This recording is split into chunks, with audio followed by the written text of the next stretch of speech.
What I want to do is I really want to kind of capture our upfront intake call to the conversion of the second call, because I think that's actually where the sale happens. The second call is really the closing. So you're showing them the logistics on how to kind of put everything in place. But the actual sale occurs on the first call. The second is really what kind of just confirms that call, that sale. When you engage with a prospect, the key thing is that we, instead of asking them what they want to do, we should be in a position where we're telling them what they should do. And there's a completely different switch when it comes to presenting that idea. But I also hear like Heath as well. And I wish he was in here. But one of the things that you might hear him say is, so what's got you interested? And the reason why that can be counterproductive is because what do you think they're going to say? I just want a lower rate. Right. Lower rate and lower fees. And then instinctively our response is going to be, okay, well, what rate do you have now?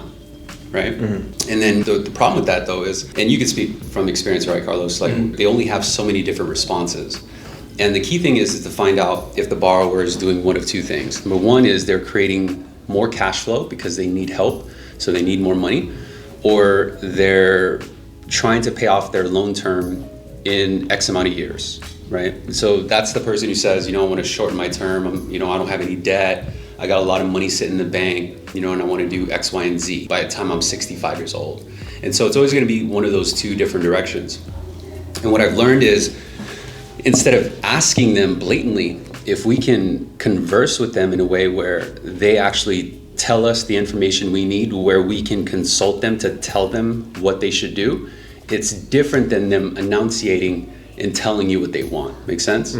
So even if they said, I want a lower rate, and you say, okay, great, I can give you about 3 1/4, 3 1/8, which is super low rate.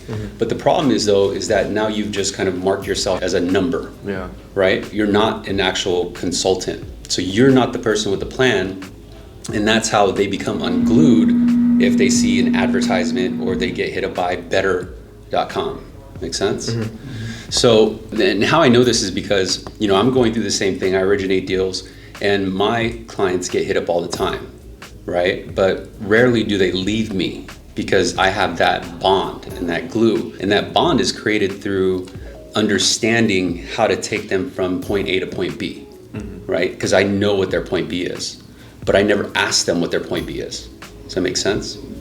And so by knowing what their point B is, and knowing my service, I'm sold on the vehicle and the transportation by the time I let them know how to do it. I think that is really the secret sauce, is because when I tell them how to do it, I'm so confident that that sells it. That's what you're gonna hear a lot of times is, the gates of the sale, brand yourself, distinguish yourself. And you should do that when the time is warranted.